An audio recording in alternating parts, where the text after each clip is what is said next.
Bad posture, it's not your fault. Part 3, the brain.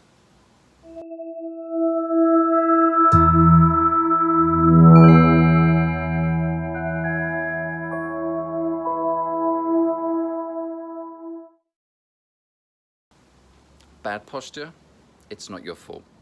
Part 3, the brain. If you haven't seen the first 2 parts, bad posture, it's not your fault, environment, part 1, and then part 2 is looking at how the body, it's not your fault, and how the body is formed around that. Part 1, we looked at how the environment is in fact kind of forcing you into poor posture. So now part 3, we're going to be looking at the role that the brain makes, and I'm going to keep this very quick and brief for you, just basically a quick intro for you to start to get your head around this. It can really help shift this blame, this self-reinforcing negative pattern that we have on ourselves, that we have bad posture, or I have bad posture. It's very hard to break that. And in many sense, that's kind of a big part of the brain. If you think that you've always got bad posture, the amount of times I hear my clients that I work with all around the world and here in San Francisco, and they say, well, it's just me, I have bad posture.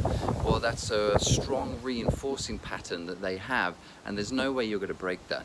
So my goal with this 3 series here, Bad Posture, It's Not Your Fault, is to start to shift your thinking away from this kind of negative self-reinforcing, it's me, it's me, it's me, I'm never going to have good posture, my dad has bad posture, my brother has poor posture, so on and so forth, and start shifting your focus more over to this positive concept. Well, actually, I'm kind of fighting myself here, so let's change these things that we can change quite easily, looking at improving our environment, very simple, very basic, and then looking at how we can start to work with the body a little bit, and then how can we work with the brain? How can we shift the brain, the neuroplasticity of the brain, so that we can start to work and have better posture habits rather than focusing all these poor negative habits that we've got. There's a great book by Dr. Doidge, The Brain That Changes Itself. If you don't believe me and you don't believe in neuroplasticity, by the time you finish that book, you definitely would have figured that out. Probably get it in audio book, it's quite a long book, but still good all the same. Anyway, when you look at that, he talks about that which fires together, wires together. So the idea of these neurons adapting in the brain, don't worry, I'm going to keep this short. But if you're sitting all day hunched over the desk, that's your reinforcing pattern. So what we need to do is start to change those habits during the day, especially around 3-4 o'clock in the afternoon when you start to get tired sitting behind your desk all day.